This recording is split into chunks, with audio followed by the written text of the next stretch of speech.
Good day mga boss! Welcome to my vlog! Panibagong araw mga boss, panibagong vlog no?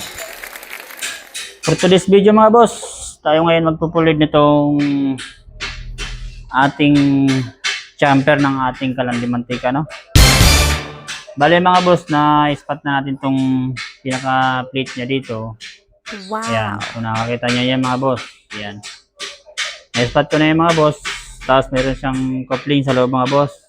Nakasintrain dito mga boss sa Wow! tubo natin malaki yung coupling natin sa loob. Yun lang mga boss, bale i-share ko lang sa inyo mga boss paano ko ba ito pinupulir no? Para walang tagas, para iwas aberya no? Yan. Mga boss, pinupulir ko ito mga boss. Simple lang mga boss. Tamang kuryente lang din, tamang lusaw lang na sure mo lang na walang butas no? What? Isang weld lang ko nito mga boss, hindi ko na ito inuulit. Pag na-weld ko ng mga boss, isang pasada lang mga boss. Okay na yung mga boss, hindi ko na siya inuulit mga boss. Nice! Ganun ko lang siya pinupull weld mga boss. Sa mga nagtatanong niya mga boss, no?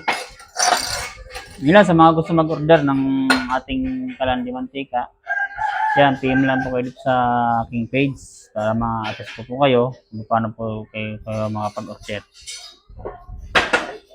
Tawag dito. Tapos comment po kayo dyan sa baba kung taga saan po kayo para alam ko po kung saan po nakarating itong video na yung aking in-upload.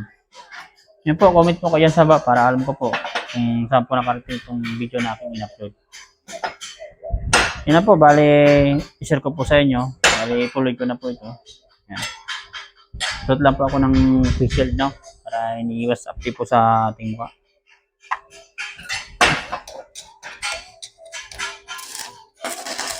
Ayan, bali dito pa ako nag-uumpisa mag-pull weld sa parang kalagitnaan niya.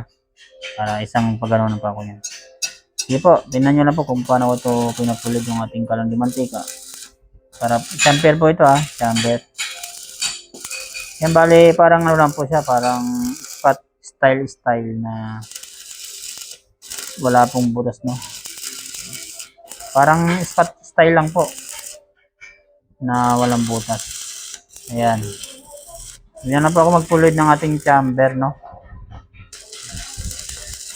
Sinusure ko lang po yan na wala po talaga siyang butas para hindi po lalabas yung mantika dyan na ilalagay nung mga kabili. Ayan. Bali paikot ko po ito yan na pinupulod po. Ayan. Bali isang weld lang po ito ano. Hindi ko na po ito inuulit para iwas tagal din po sa ating trabaho.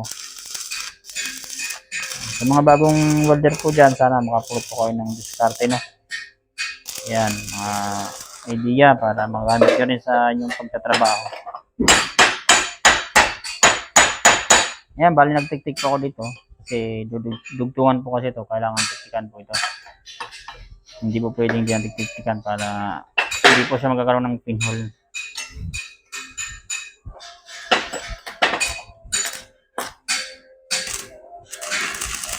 Ayan, bali nagtugtong na po tayo, no? Malapit na po ito matapos. Tapos sa gitna po, meron po itong hati. Ayan, kailangan po natin i-pull weld dyan. Kasi lalabas po kasi yung oil dyan pag hindi siya pinull weld. Ayan po, i-pull weld ko muna po, no?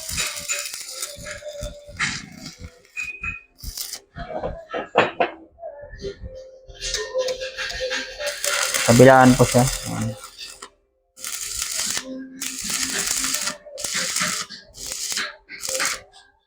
Yan po, bali natapos na itong ating chamber, no? Para sa ating Kalandi Mantika.